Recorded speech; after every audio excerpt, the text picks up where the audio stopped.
আজ আমি আপনাদেরকে জানাবো জগন্নাথ দেবের কীভাবে আবির্ভাব হয়েছিল। রাজা মালব রাজা ইন্দ্রদম্নু শ্রী বিষ্ণুর ভক্ত ছিলেন। তার নীলমাধবদের তিনি দর্শন করতে চাইতেন। তিনি তার পুরোহিত বিদ্যাপতিকে পূর্ব ভারতে পাঠিয়েছিল। তিনি খুব গভীর জঙ্গলে এক শবরাজায় আশ্রয় নিয়েছিলেন। যে শবরাজার মেয়েকে তিনি বিয়ে করেন। তিনি দেখলেন শ্বশুরমশাই রোজ সকালবেলায় বেরোয়, সন্ধ্যায় আসে। তখন তিনি জানতে চাইলেন যে কোথায় যান। তখন শ্বশুরমশাই বলল, ঠিক আছে আমি তোমাকে নিয়ে যাব, কিন্তু রাস্তা বলবো না।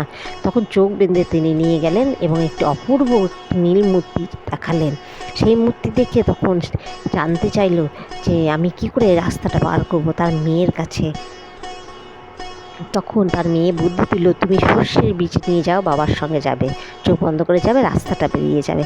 তখন কি করলো বিদ্যাপতি বিশ্ববসুর সঙ্গে সর্ষের বীজ ছেটাতে গেল। সেই রাস্তা ধরে সে রাজাকে নিয়ে গেল নীলমূর্তিটা দেখানোর জন্য, কিন্তু নীলমূর্তিটা অদৃশ্য হয়ে গেল। তখন রাজা জানতে চাইল বিষ্ণুর কাছে, আমি কি করব ভগবান। তখন বিষ্ণু বলল যে তুমি একটা কাঠ ভেসে আসবে, সেখান থেকে মূর্তি তৈরি করো। একটা কাঠ সত্যি সমুদ্র জলে ভেসে এলো, কিন্তু সেই কাঠ কেউ কাটতে পারে না। স্বয়ং বিশ্বকর্মা বিদ্য ভেসে এসে সুতোর রূপে সে কাঠ থেকে মূর্তি করার শর্ত দিলেন। তিনি বললেন, আমি মূর্তি করে দেবো, কিন্তু 21 দিন বন্ধ দরজার আড়ালে, কেউ খুলতে পারবে না। কিন্তু সে 21 দিন ধৈর্য রাজা বা রানী রাখতে পারলো না। কেউ একজনকে দরজা খুলে দিয়েছিল। সে তখন অর্ধমূর্তি তৈরি হলো, আর বিশ্বকর্মা অদৃশ্য হয়ে গেল। অর্ধমূর্তি অর্থাৎ মূর্তির কোনো হাত আর পা তৈরি হয়নি। সেখান থেকে জগন্নাথ দেবের আবির্ভাব।